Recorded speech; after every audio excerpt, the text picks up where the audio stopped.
Good evening, everyone, and welcome to this Temple Bar Trust talk. I'm Peter Murray. I'm chairman of the Temple Bar Trust. And for those of you who haven't attended one of these before, I'd just like to tell you that the Temple Bar Trust was set up to bring Sir Christopher Wren's Temple Bar in Paternoster Square back into civic use. And part of our programme in the future will be lectures, talks and tours. And so ever since lockdown, we've been running a series of talks like the one tonight to continue our programme in a virtual way before we can all get back and have a physical event in Temple Bar and the associated spaces we're going to be moving into there. So we hope we're not too far away now from time when we can actually organise physical events, but we are still tied to virtual. But this evening's one is going to be very special.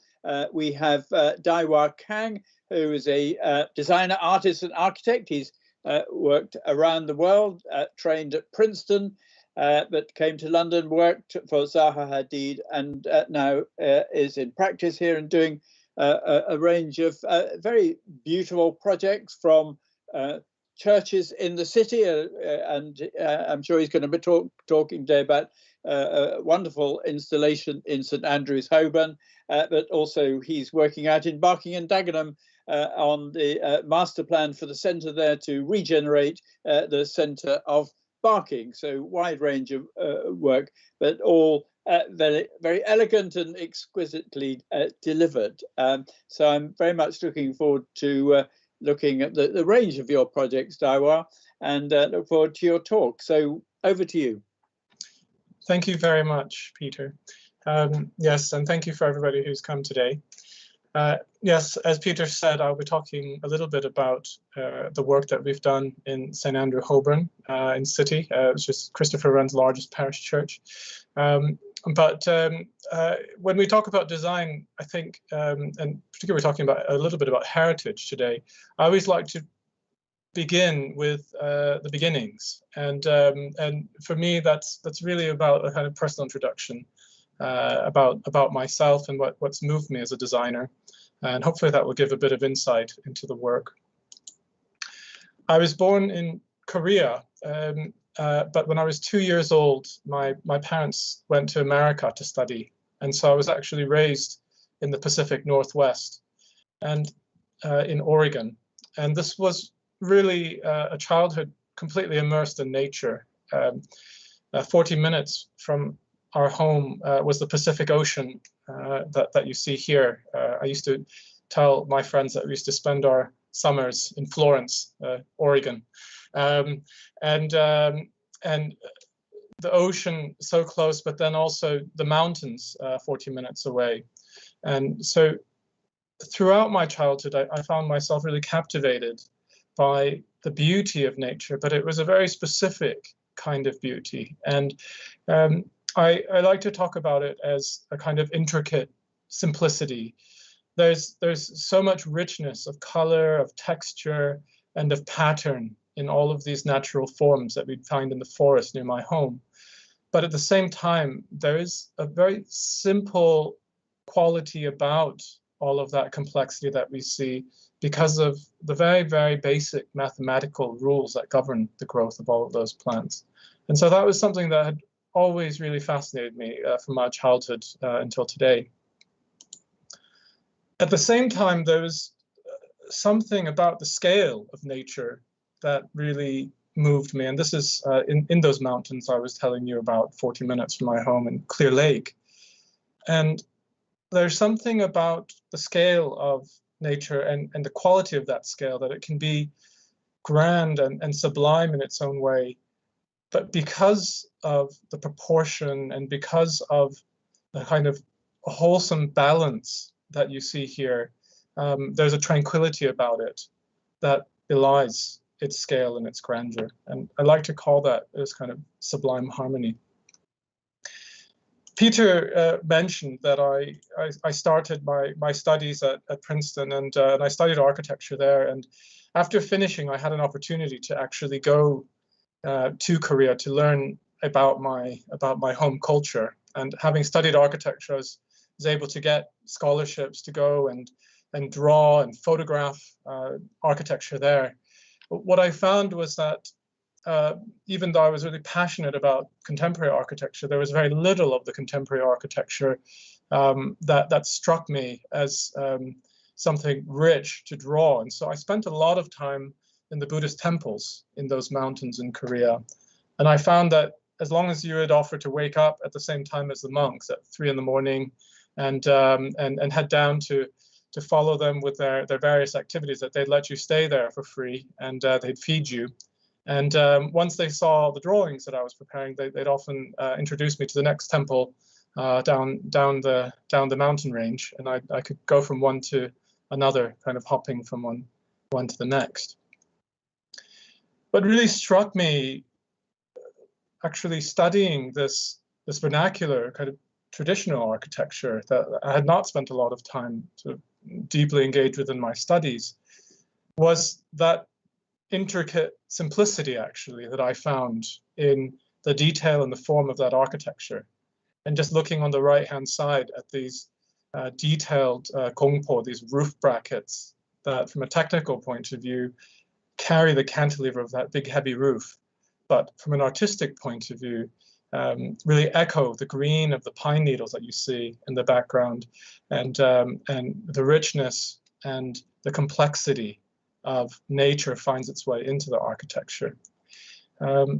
Also, when learning more deeply from it, that the colors that are used represent the five different elements of Chinese, Korean, and Japanese philosophy, and there's an entire story that goes beyond the ornamentation once you learn to look.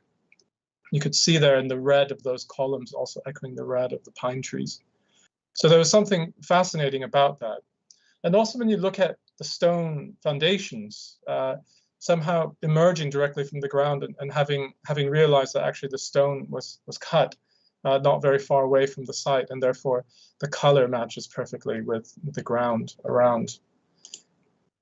At the same time, there was this similar sublime harmony. There was a scale and a grandeur about these spaces, but more importantly, there was a tranquility that really moved me about this architecture, that felt very, very in tune, not just in tune with nature, but also creating its own space, something special and of its own scale and identity.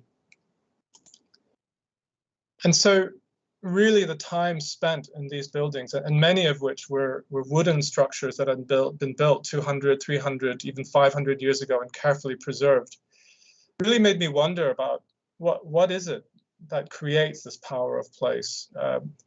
What would motivate these people to preserve these buildings for so many hundreds of years and to continue using them even as technology moves on? And really, I think those are some of the questions that I continue to ask through architectural practice today. So after finishing some graduate studies at Yale, it happened as Peter mentioned, that Zaha Hadid was my teacher in the very last term, and invited me to come and do a little bit of training at her studio. And I actually stayed a little bit longer than expected. I stayed about 10 years working with her.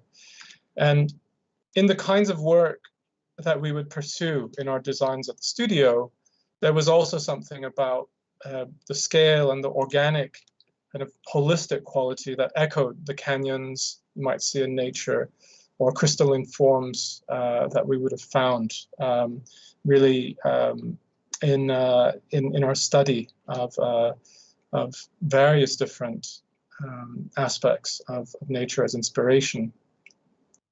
But there was something for me that was very fundamental. One of the very last projects that I directed as a design director was a project in Cambodia, which was to house the documents that actually recorded the genocides of the Khmer Rouge. And the client for that project made a very strong impression on me, saying that what he really wanted was not a heavy weight to add onto the weight of this genocide, but a kind of living building that would be a memory, but also something that could take them forward positively to the future, particularly with Cambodia as a developing country. And so the suggestion that we had there, I suggested to Zaha, let's do first building completely in wood structure, and would that give us a starting point for creating something sort of more human, more uplifting. And so really designing these spaces of darkness and really kind of heavy weight, and then to light and thinking about sort of future of the country, and thinking not just about memorializing genocide, but also thinking about education. It really woke me up to the power of architecture to hold meaning, to capture the ideas or the sentiments of a society. And that kind of work continues in my practice. We continue to work in that practice, in my practice, on a master plan in the very north of Cambodia with the last kind of vestiges of the Khmer Rouge, and creating interpretation sites, and also protecting, if not memorializing, important heritage sites like the grave of Pol Pot, where he was buried. So quite heavy stuff, but again, looking for that search for meaning. And so that question about the human connection to architecture and design really moved me beyond the work that I've been doing with Zaha. That was so much about beauty and innovation. But for me, it was really understanding how that kind of approach, technical and aesthetic approach, could be employed to this really human-focused kind of work that was increasingly beginning to interest me. And hence, so 6.5 years ago, setting up the studio with this idea of improving well-being with beautiful and innovative design.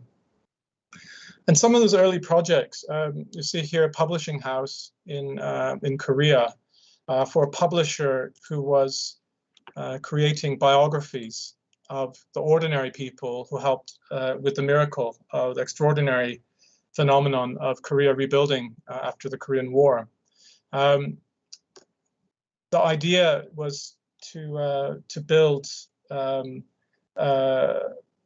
main staircase around 100 levels of bookshelf, one for each of the years of the 20th century. And the people whose biographies were published, they could be kept in the year that corresponds with their birth. And so for the publisher to be walking up and down the staircase from day to day, they could be walking through the history of the country, but then at the same time also walking through their life's work in all the books that they publish. And then we'd also found this data about climbing 5 flights of stairs a day would people seem to have live 18% longer, a less mortality rate. And so finding ways to make that journey more attractive and more meaningful was, again, this question about how to really link some of the well-being together with the architectural story. Again, looking closer to home in Barking in East London, this is designs that we've been doing in collaboration with Peter Bishop for Civic Centre in Barking Town Hall, Barking Civic Centre. This project being a complete reconfiguration of the urban realm to create a place of gathering and community there for people to come together. A great deal of gentrification happening in Barking, and so at the same time as it being one of the most deprived socioeconomic groups in London. So big meeting place of different socioeconomic groups as new people come in and development moves forward, and also a need for people to connect. And so again, thinking about what could bring people together functionally with a market food hall, and bringing all different types of people together with a very, very simple act of eating together. Looking for the language of that architecture Actually, we found inspiration from a Tudor pavilion that had existed on that site for hundreds of years and had been lost about 100 years ago. And so we looked to some of inspiration from some of our own vernacular of Tudor, of the fan vaulting that you see in Cambridge, King's College, and finding our own architectural vernacular of that in today's technology, something that we could build. And then taking us to a language of architecture that would be uplifting and memorable in a way that could bring the people together in that community. So that project continues. And today we did say that we would talk about Christopher Wren and St Andrew Holborn. St Andrew's, as I mentioned before, is Christopher Wren's largest parish church. It was hit in the Blitz by an incendiary bomb, and only the shell had remained. It was rebuilt in the early 1960s by Seeley and Paget, great church architects at the time, and much of the work was done in accordance with the records that they were able to find from early rebuildings in the 19th century and late 18th century. But they ran out of money and they were left with a kind of linoleum floor in vinyl, and this church was beginning to suffer from quite a bit of clutter and sort of loss of focus. And so the task for us was really to think about a kind of full regeneration of the entire ground floor of the church, with an idea to refreshing it and to create a new identity sort of moving forward. And I'll talk about some of those different things that we had done. Compared to some of the new build architecture that I showed, I think obviously more challenging insertion and more difficult to bring new and old together. So the philosophy that we decided to take was one of intensity within calm. So to say there should be uplifting moments. It wasn't just a matter of redecorating the church. There were new elements that should be brought in, but at the same time allowing Wren his space to remain. And so we created a constellation of different elements that would link to some of the liturgical functions and also some of the new opportunities for worship that the bishop had in mind. One of the key drivers to this reorganization was actually liturgical. The church had discovered a spring underneath in the crypt, and had led to actual flooding some decades earlier, and they had cleared the crypt, but the spring was still flowing on the west end of the church. And there was an idea, actually, Roman artifacts had been found, and so the idea that even though St Andrew's is listed in the Domesday Book, and so has been a church for at least 1,000 years, that probably this had been a sacred site even for an even longer time, perhaps because of that spring.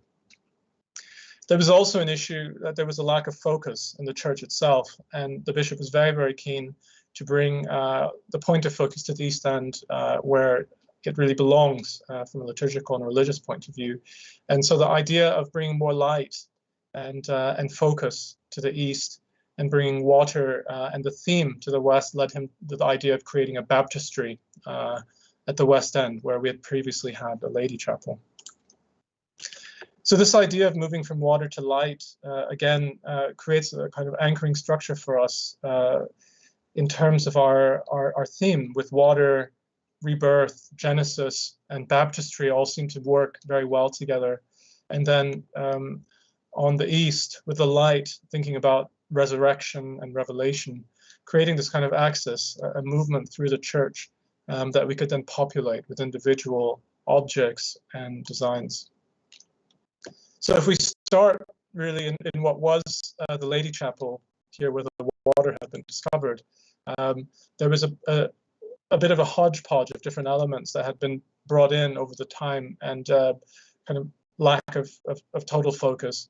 But one of the things that was very special about this church actually was a font that had been inherited from the original Foundling Hospital, and together with the tomb of Thomas Coram, who had, in the 19th century, had created the first orphanage during Victorian times.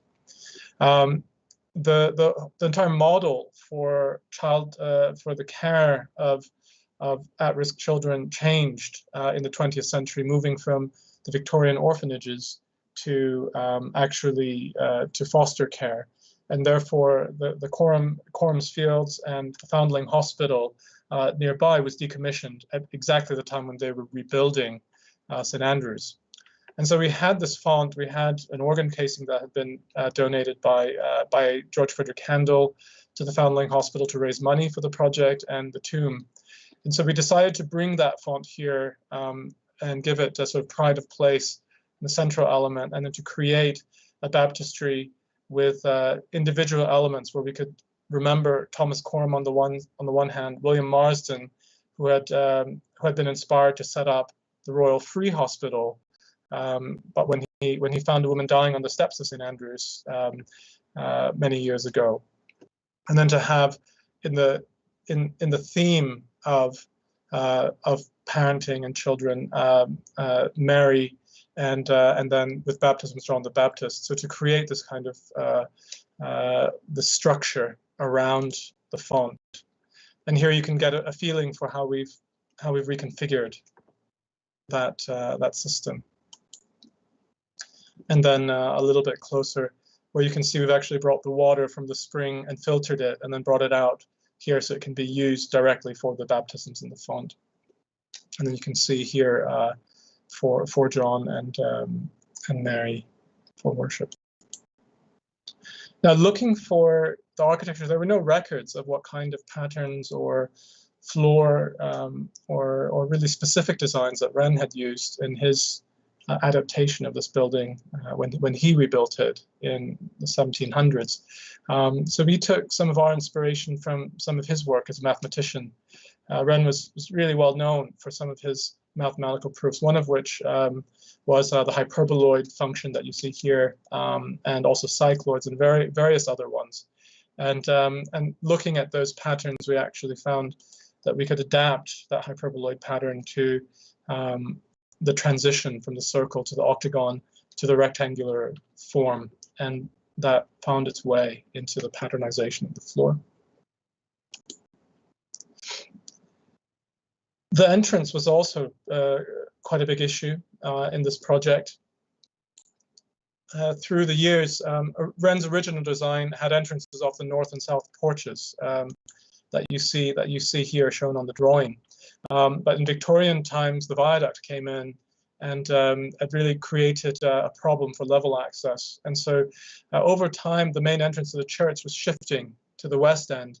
But this medieval tower, which had been in Gothic style, several hundred years predating Wren, had never really been part of the main design. So you can see here that having been kind of a back entrance, there hadn't been very much thought put into how the Gothic architecture would work with the neoclassical portal that Wren had created on the other side. And in the intervening time, you can see the font and then some temporary structures that had come in, very, very obstructive and not particularly welcoming. But again, trying to deal with some of our modern necessities of accessibility and code. So the work that we did was to reconcile that Gothic and that neoclassical works that we wanted to do without disturbing Wren's interior on the other side. So without being able to completely respond to the Gothic art here, we commissioned an artwork and by the artist Maciej Urbanek, who does beautiful works of photography, and completed the form to kind of transition from the two sides, and you can get a kind of feeling for how that works together with the ramps and the stairs and the level access into that baptistry chapel. Moving the Lady Chapel out of that first space meant that we needed a new place for that type of small worship to begin. And there was an existing Lady Chapel that had been used for informal worship that was on the north side of the church that was having a little bit of difficulty in terms of focus and definition. And so again, we took a chance to introduce new elements of design.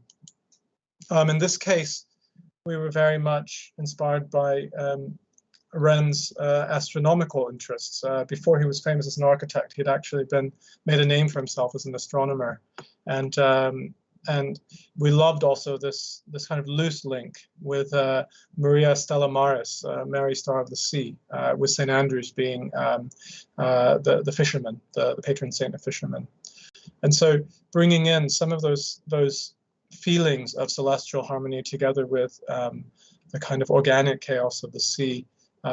We designed individual elements to create the new reredos that would form the point of worship and the point of focus here.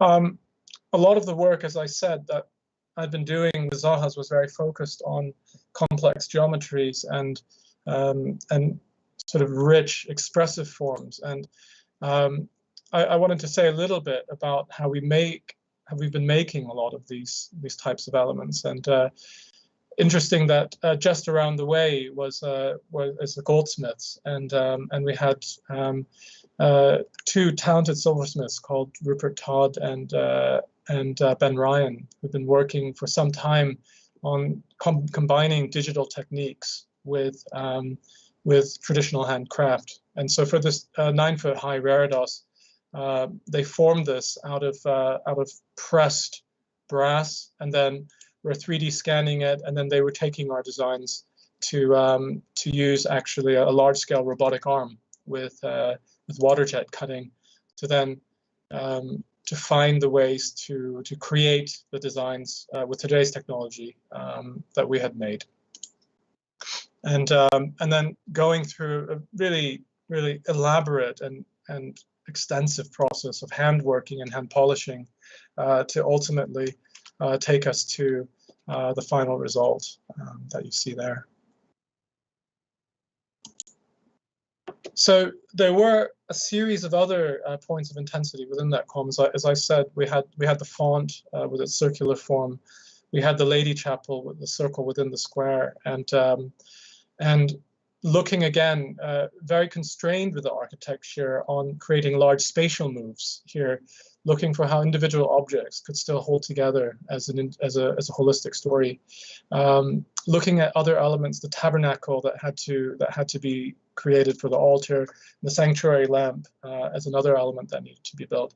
For the tabernacle, we were really inspired by the biblical references of the Holy of Holies in the Old Testament and the cube, and we created a cube inside of the cube to mark the tabernacle and the host, and then use that to create the individual languages for the new altar that we're just preparing to install this autumn. So you can get a sense here for how that system works. Again, with our geometries coming together, with finding ways to really transition into some of the more vernacular architecture that are around.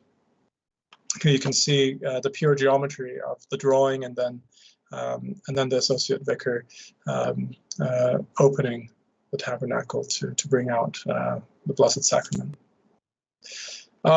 And then finally going with these series of forms from the circle to the square, and finally using some of the Platonic volumes, going to the octahedron, which Plato liked to think of as representing sort of the ethereal and the ephemeral, and for us thinking about the rising spirit, where that 8-sided form, very heavy and cubic before, could then transition into something that could feel almost immaterial and rising. And this is one of the final pieces that we're fabricating now, which will have the candle that symbolizes the Holy Spirit.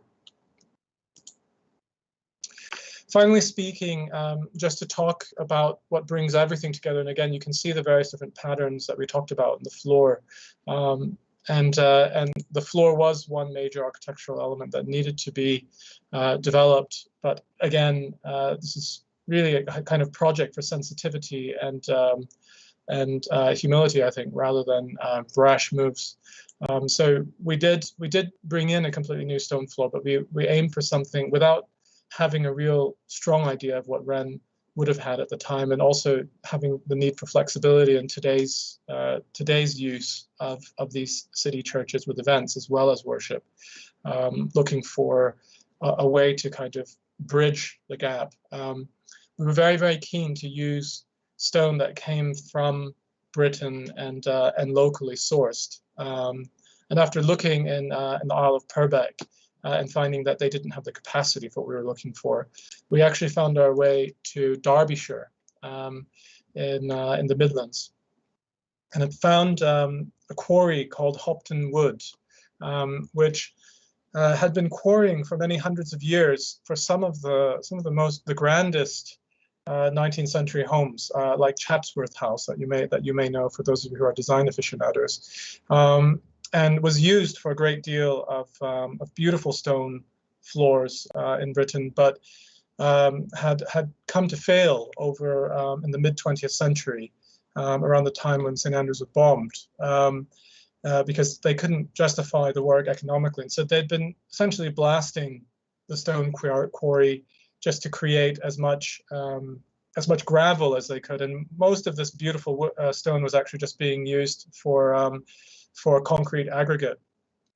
Somehow, about a half a year before we went to build St Andrew's floor, they had gotten in a conflict with their neighbours, and had been left with a small slice of stone that couldn't be blasted and had to be hand removed because of the conflict, and left with these 8 giant boulders that were actually capable of being cut into slabs for architectural limestone.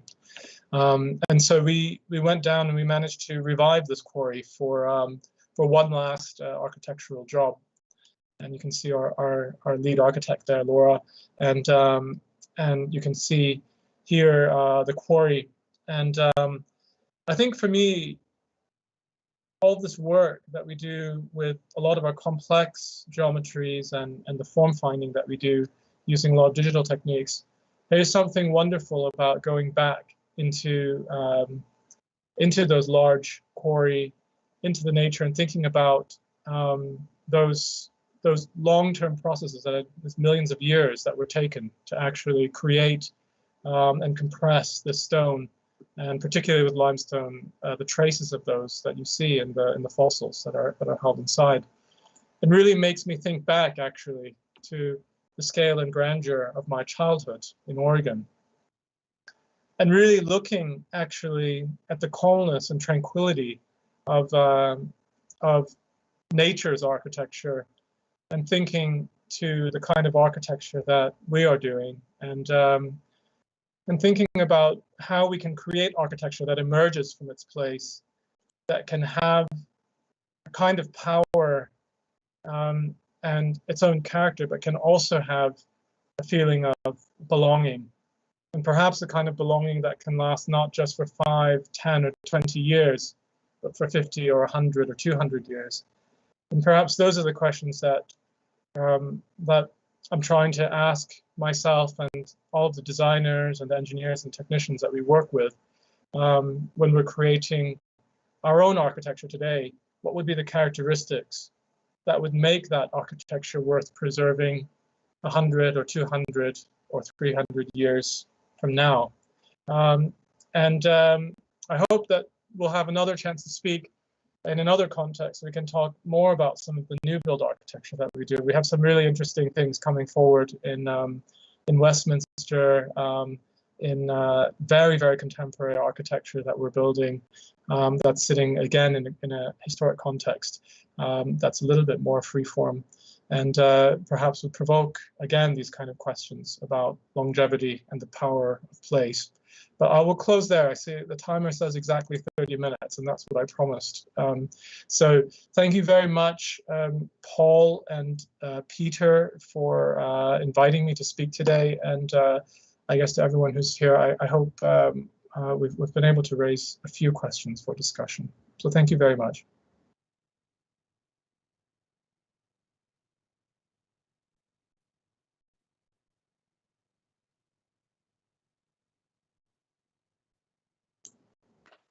Yes, I've turned it on, but will you respond to the questions in the chat, DaeWha?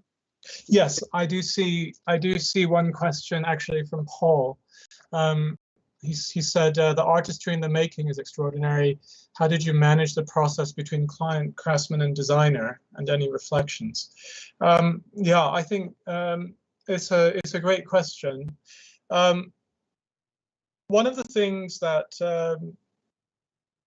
I discovered actually working in this project, this is the first time I'd actually worked in historic context before, and everything that I'd done had been contemporary or very, very contemporary. For all of the projects that we've done, we would always fight very hard for quality of construction, quality of craftsmanship, and a lot of our work is very intricate. We haven't shown all of it today, but it's you see glimpses of it in what we've proposed in Barking, for instance. I've always felt that it's this intricacy that helps architecture to age very well. It's the richness that when we go for architecture that has detail and complexity in ornamentation, compared to architecture that is very minimal in style, it's much easier for it to maintain its integrity and the feeling of quality, even when it gets a bit scuffed up or dented or bruised, as architecture inevitably does over time. And so it's always a challenge when working with a new build construction, because all of that tends to cost money, and not just money, but effort and belief and courage from the client. The beauty of working in a Christopher Wren building was that everybody assumes, my goodness, we have to do justice to what's already there. And we don't want to mar the quality of the original architecture with something that's half-baked. So I think the client was ready for that, and they were ready for this journey, and they loved the idea of also cultivating and encouraging some young silversmiths who were, not much older than me, just down the road, who were also trying to make their own mark. And I think somehow when you're able to bring that set of values together, that you're all trying to achieve something that has some kind of staying power, and perhaps would be something that somebody would like to try and rescue when somebody 50 years from now might be trying to demolish it. I think it's a much easier way to actually convince people that we need to do the same. And actually, for me, it's very much the same in the work that we do in new build, that we're always showing the work that we do in these historical contexts to say, actually, wouldn't you like the work that you do building a new building actually to be something that people are fighting to preserve 100 years from now? Perhaps I could follow that up, because I'm intrigued by your reference of starting with sort of nature in Oregon and the tranquility of it, your use of references like sublime harmony, intensity within calm. And I'm just wondering how you balance that with the less calm world that one has to operate in and the city, and particularly London, which is not a sublime city in any way. I mean, it is wonderful in many ways, but it is not sublime and it's not calm. Yes, it's a great question. I think it's one of the reasons why we do urban design, actually. It's I think as much as we love the craft of making these individual pieces of architecture, and I guess St Andrews is really an example of really even design of objects, even more than architecture. I think the work, like what we do in Barking, it's very messy, it's very challenging, and you're dealing with many, many constraints, and it's never certain whether you achieve all the goals that you go for. But I think you have to fight very hard for creating spaces that have definition, spaces that have clarity, and I think even if they don't have necessarily a kind of transcendent, holistic integrity that you might find in a single forest, I think when you actually look at spaces like Paternoster Square, there is a lot of diversity there. There are many different periods of architecture, but the shape of the space really holds together. And I think that allows individual elements there to really speak. And I think for me, in this world where we're very much assaulted on our senses by so many competing demands, and as we get more and more into our digital lives, we get even more kind of aesthetic things hitting us on Instagram and YouTube and Twitter. I think for me, the place of architecture is not this kind of fast medium. It's something that's more slow. It takes time and effort to build. And it's very, once you make your choice, you have to live with it for a little while, whether it was a good or a bad choice. I think there is perhaps room for us to think about architecture as a force, an anchoring force, a force for slightly more calm, for a little bit more tranquility, rather than another shouting voice in the kind of cacophony of our sort of media milieu. And so I suppose that might push me into more a slightly more conservative view of urban design, even if my architectural style is much more sort of future facing. And in terms of your structures, I mean, I'll just say to everyone in the audience, do ask a question, please, if you wish to, using the chat box, so that. But I've got one to ask, because I thought it was interesting that you had suggested to Zaha the first timber building. And I was thinking of some of those sort of structures, and even the one in Barking, reminded me a little bit of the work of Vo Trong Nghia in Vietnam. I don't know if you know his work. Yes. Bamboo in very almost parametric structures out of bamboo. And I'm just wondering whether you've even tried bamboo, or see that as a rather wonderful. It is a wonderful material for building, isn't it? Yes, we've done a project in the Shard. It's an interior project that's been done all with bamboo, and it's a wonderful material in its many forms, but particularly for sustainability, because of how quickly it absorbs carbon and captures it. I think VTN Architects, very, very familiar with their work, and sadly I have not had a chance to meet him, but I think it's a really wonderful example of how you can perhaps take the kind of technophilia out of parametric design, the kind of parametricism out of the parametric. And we sort of like to joke. I'm not sure if you've all heard of Mamumani Architects. He's a very young fellow who's been doing a lot of work in 3D printing, and has designed the temples for the Burning Man. And we often joke that we're kind of like spiritual parametricists or something like that. And I think VTN, I think their work very much along those lines. One thing that struck me about a friend of mine who has met him said that one of the things that they do is to meditate every day as a group. It's not a religious practice, but it's a mental practice, that everybody in the practice has to meditate for a specified period before they start drawing. I think this is like a 1 hour thing. But what was very striking about this was that if a contractor wants a job, they're also required for every worker to meditate for an hour before picking up their tools. And actually wanted to ask myself the question, if we would do that, whether we might actually save time and money on site, considering the way that we tend to operate on site here in Britain. It does seem to link into Theodora's question, this meditation. She said it's especially hard if a building needs to support a particular faith. And I'm intrigued how architects can do this so marvelously when it's not necessarily their personal faith. It's perhaps a story for another time, but it was actually architecture that drove me to become a Christian. One of the lowest points of my career was actually the first competition that Zaha dropped on my table. Sort of 1 year of experience as an architect, I was asked to actually design a city for 100,000 people in Turkey in 30 days.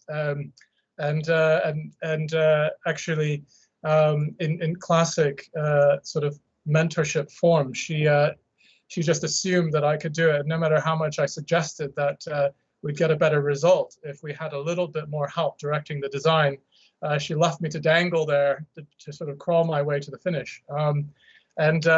There was a very dark moment where I did make a promise that if I got out of this situation all right, that I'd be happy to continue my prayers in a church. And actually, I did stick with that promise. So I didn't have that challenge myself of designing the space. But I realized very quickly that none of my architects were Christian at all, and most of them were very staunchly atheist, actually. And it was very interesting to take that question on. And I guess, Theodora, we were very much looking for a way to describe the design of the architecture that would transcend the specifics of the religious beliefs that underlie it. And I think there is something to me about looking for these geometries, looking for meaning that could make sense to us, but not declaring it or writing it on a plaque on there. I think different people see different meaning in the forms that we found there, and I think it's very much the same with nature. And I think that's very much what has kind of driven me, I think, in my inspiration, that if religions can be something that often pull us apart, I think nature and just beauty is something that can bring us together. And I think it's taken me a very long time to be comfortable using the word beauty as a value that we're striving for in the architecture that we do. But I'm increasingly feeling that it's something that perhaps should be more brought more into the architectural discourse and debated and pushed for, along with all of the other more conceptual things that we've been encouraged to follow.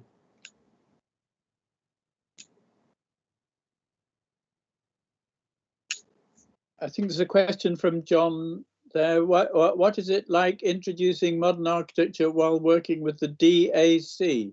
Yes, so the DAC, for those who haven't worked with the church before, is the Diocese Advisory Committee, which is the arm of the Church of England that handles planning permissions, because churches are not subject to planning, but they're actually governed by the DAC themselves. It was interesting to meet with them, because we expected that we might have challenges working inside the heritage building and with Christopher Wren. What was very surprising for that project was actually that they were so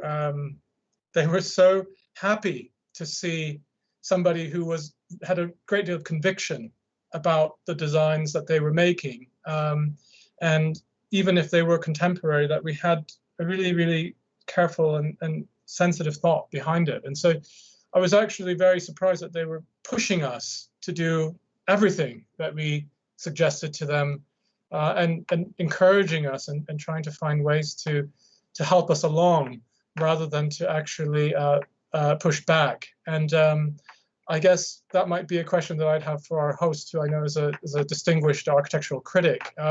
We had the same experience with English heritage, and they were also, not just in this project, but we've been doing a very, very kind of iconic and again, very kind of biophilic design in the Old War Office, which is, again, a very, very historical building in Whitehall.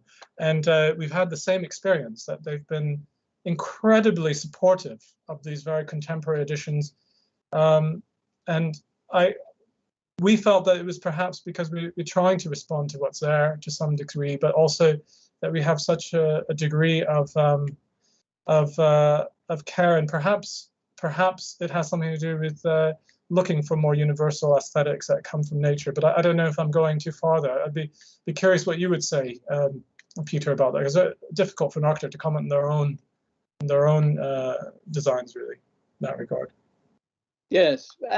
Well, I think it's very interesting, your comments on beauty, really. And beauty is a very powerful word, but it is often misinterpreted and has, particularly in the debate about architecture in this country, has overtones of the Prince Charles's famous speech to the RIBA in 1984, talking about carbuncles on the face of an old friend, and creating a style war, really, between the modernist and the classical or the historical, which lasted for a very long time. And I think actually now a younger generation of architects is taking a much say more Catholic view and a less antagonistic view. But I think it's very interesting hearing you talking about beauty, perhaps because of your might say your global view, your rich cultural background, but also, you have experience of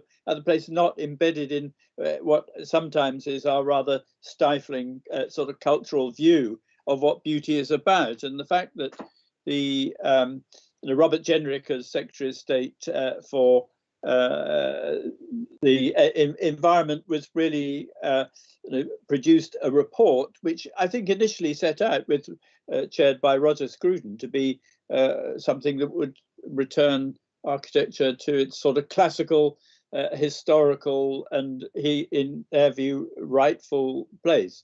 That actually hasn't happened through debate, through quite untidy debate, but I think we have ended up with a slightly more balanced view. Nevertheless, I think the clarity of your thinking, you're talking about beauty, but also delivering very beautiful things that we've seen this evening, which I think is a very nice balance. Yeah. Well, thank you very much. Yeah. Well, I think if there aren't more questions, I'll thank you very much indeed for that presentation. It's really great, and as I said at the start, it's really nice to see something happening in a church which is perhaps sublime and in itself protected, but then somewhere like Barking and Dagenham, which is a very more difficult sort of environment to operate in, I think, to deliver the sort of things that you're doing. I think it's great that they also have a chance to appreciate some of that beauty that you're making. So thank you very much indeed, and thank you to everyone for listening in. Yes, thank you.